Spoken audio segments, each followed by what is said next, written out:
La ilaha harle papan illallah piram param tujo chahe swarg jatenam ved ahamit purus mahani ma bitu harorat tapasa sastrayan niyayaha sikona haige aikoge muslim ga jiu ga se jius ka muslim ga se atukki matik manai ba dharma se Muslim su tawi makoi su tawi Muslim su nama soli makoi su soli Muslim ok chade makoi su chade Muslim azan lawi makoi su azan lawi Muslim circumcise tawi sunat tawi makoi su circumcise tawi sumaina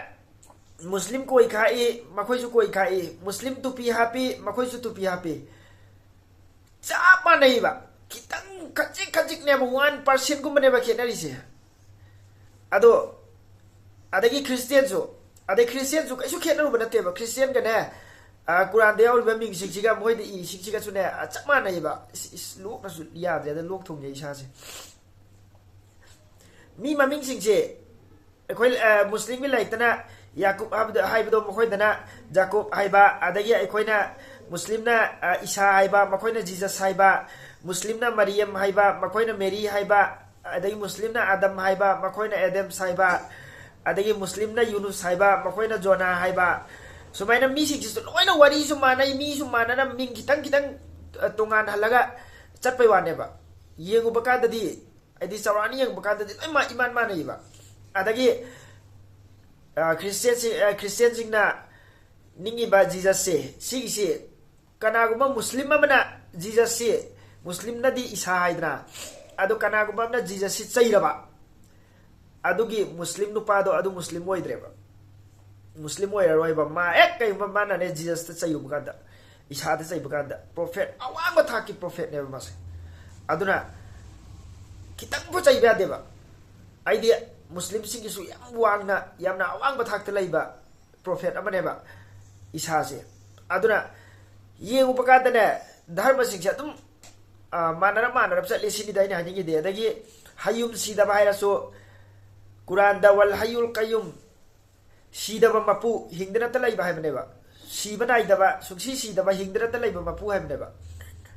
adu si sumaina torogane manarab chatle badi hindu gi diyenga so adenga sai jiu gi da christian gi da muslim gi da muhammad aina laibdo makoi gi da muhammadim mena hebrew bible da muhammadim hikok mami takim wi kullu muhammadim kaida sumaina torga la eba hebrew bible sida new testament old testament de lawthokra yaudra adu sumaina maming sing su loina mana raga chatli adagi lining lai solgi type si jiu adi apkaida naksan dai manai ba nama son ba kot pa nama son ba waju tau ba koi khak pa tupi hapa azan lau ba everything ayam ba loina kaje katane ba kenari si adu si aseng bagi di yam lu na raga lemina ba ya bane ba yam lu na cha na lemina phamdi tho e ba adu kai no hangde adagi Hindu gida ngasai ga ina aikoi muslim da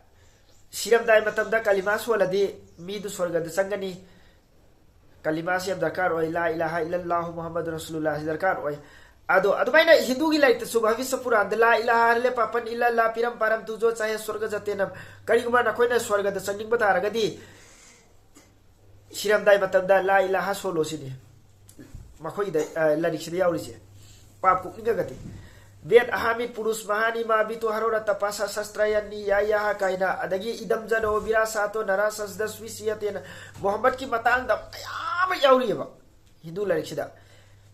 idam jano virasato narasas das wisiyate sastim traya bitam gaura marus vidu dadmahe ostraya sa parwahiro badu matu diudasa isisae ma mahe satanis ka dasas tarajaha tirvi yusatan nivartan sastra daskauna ma sumaina taruga mayam phasu phaya do mayam so lagadi yam sangkhane amuk mayam na taning oi aduna ai kitang marui ba khara du so jabai wani sumaina mayam ai phasu phaya do mayam yauri ba Muhammad ki matang sahaba sing ki matang adagi Islam dharma siga manana chapa si mayam yauri ba nama son bagi mawong adagi yam hai radi amuka khangda basing ka su saudinga kani ko taseng bagi di Hindu pandit like ai basing gi moi bayan do moi speech tu taw ba murti puja si kadai phoya baya da bakara mai taw da ba adai lai mayam lat isi ya baya da bakara mai taw no khot pon do pandit so ba sang adai like ai so hai ram pandit si do adu dagi sum taw ba ye ba sum ai da hai bu di sum nuai jade ado ꯌꯦꯡꯉꯨꯕ ꯀꯥꯟꯗꯗꯤ ꯙꯔꯃꯁꯤꯡꯁꯦ ꯃꯥꯟꯅꯔꯞ ꯆꯠꯂꯦꯕ ꯑꯗꯣ ꯑꯩꯅ ꯍꯥꯏꯅꯤꯡꯉꯤꯁꯤꯗꯤ last ꯁꯤꯅꯤꯗ ꯑꯩꯈꯣꯏ ꯈꯨꯗꯤꯡꯃꯛ ꯍꯥꯏꯗꯤ ꯅꯨꯡꯁꯤ ꯆꯥꯟꯅꯅ ꯂꯣꯏꯅ ꯂꯩꯕ ꯌꯥꯕꯅꯦꯕ